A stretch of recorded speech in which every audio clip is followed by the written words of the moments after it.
Hello everyone, praise the lord. ఈరోజు వీడియోలో Bible గ్రంథంలో నుంచి రాహాబుని గురించి తెలుసుకుందాం. రాహాబు రక్షణ పొందటానికి గల కారణాలు ఏమిటో ఈరోజు వీడియోలో తెలుసుకుందామా.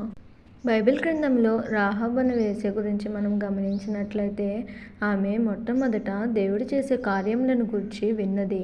వినిన ఆమె దేవుని కార్యములను గ్రహించినది.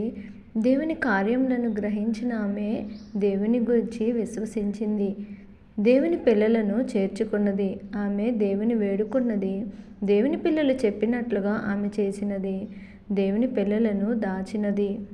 బైబిల్ గ్రంథంలో రాహాబును గురించి దేవుని వాక్యంలో రాయబడిన మాటను మనం గమనించినట్లయితే హెబ్రీ పత్రిక 11వ అధ్యాయము 31వ వచనంలో విశ్వాసమును బట్టి రాహాబు అను వేశ్య వేగుల వారిని సమాధానంగా చేర్చుకున్నందున అవిధేయులతో పాటు ఆమె నశింపకపోయినని దేవుని వాక్యంలో రాయబడి ఉండటం మనము గమనించగలము. ఆ విధంగా దేవుని పిల్లలను ఆమె చేర్చుకొని దేవుని బిడ్డల పట్ల, దేవుని కార్యముల పట్ల ఆమె ఆసక్తి కలిగి, దేవుని వాక్యముల పట్ల ఆసక్తి కలిగి విని గ్రహించింది కావున ఆమె రక్షించబడింది. మనం కూడా ఏ పరిస్థితిలో ఉన్నప్పటికీ దేవుని దగ్గర వచ్చి క్షమాపణ కోరినట్లయితే దేవుడు తప్పకుండా క్షమిస్తాడు.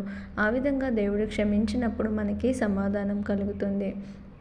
నశించిన ప్రాణములను వెదక రక్షించటానికే దేవుడు ఈ లోకమునకు వచ్చారని మనం గ్రహించి అనేకులు ఆయన పట్ల ఆసక్తి కలిగి దేవుని వాక్యమును వినే విధంగా మనము ప్రార్థిస్తూ అనేకులను ప్రేరేపించే విధంగా దేవుడు మనకి సహాయం చేయనుగాక. Amen. Thank you for watching. Follow this channel for more videos.